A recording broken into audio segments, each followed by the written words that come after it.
So a lot of the questions I've been getting in from my social media are, why am I doing the Arnold Classic and why am I not doing the Olympia? So I want to answer that.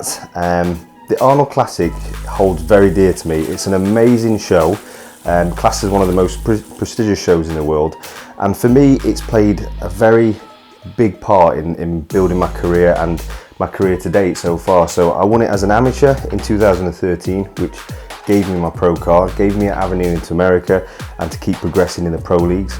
And then I was fortunate enough to win the pro show, Arnold Classic, in 2017, 4 years later, which was something I'd worked towards, and it's something I wanted to achieve before attacking the Olympia stage or winning that Olympia title. So that helped with my profile in America, helped me get front covers and additional work, sponsorships, and it made my passion into a job which I loved and I still love to date. So to hear it's coming to the UK, the first time the Arnold Classic is going to be held in the UK, it just felt like a calling to me, that especially with everything that's gone on last year and the fact that when I did the 2020 Olympia, I had to leave my family, my newborn, isolate in Dubai and then get to America. I was away for 6 weeks and I just hated the whole process. I don't want to be a bad dad, I don't want to not be there for him. So for me, I was having a year out because they came first and I didn't want to miss doing the travelling.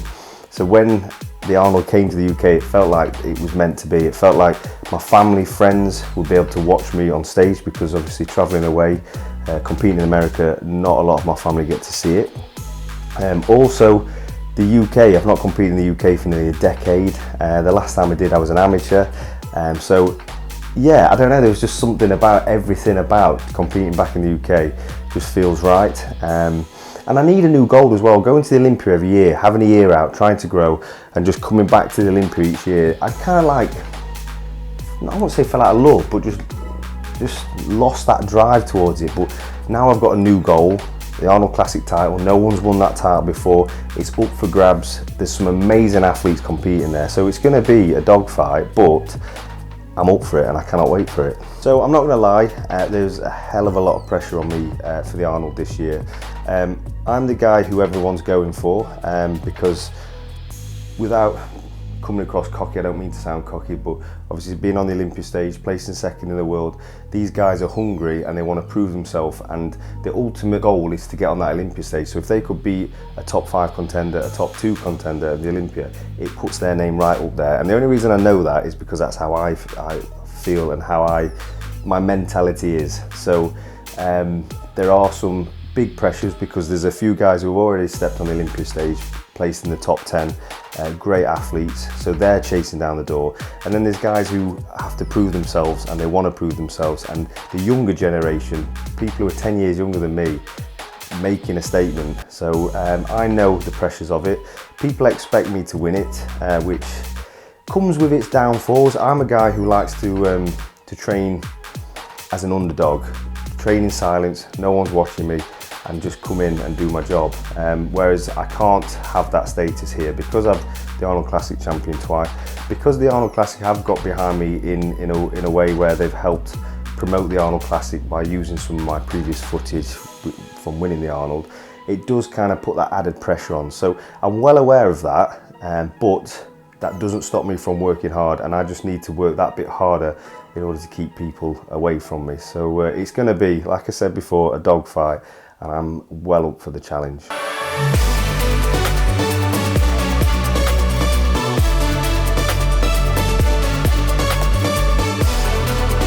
Guys, so this is meal 1. I've got 120 grams of oats, I've got 30 grams blueberries, 1 tablespoon of peanut butter, so it's around 40 to 45 grams of weight fat, and then 2 scoops the impact whey from my protein. So as you can see, we are well into prep now. I've got my caliper readers later today to see exactly where we're at 12 weeks out. I'm now going to go training and get on with this prep.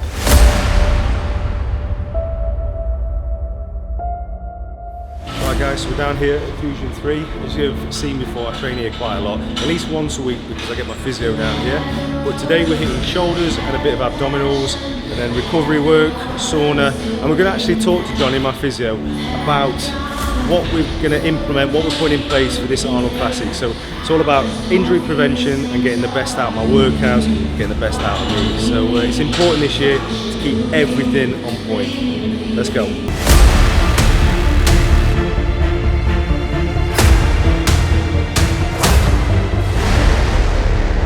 So to date, I still believe that last year, so 2020, was Ryan's best look. That look there was the best I've ever seen him look, leading into any prep that I've worked with him for.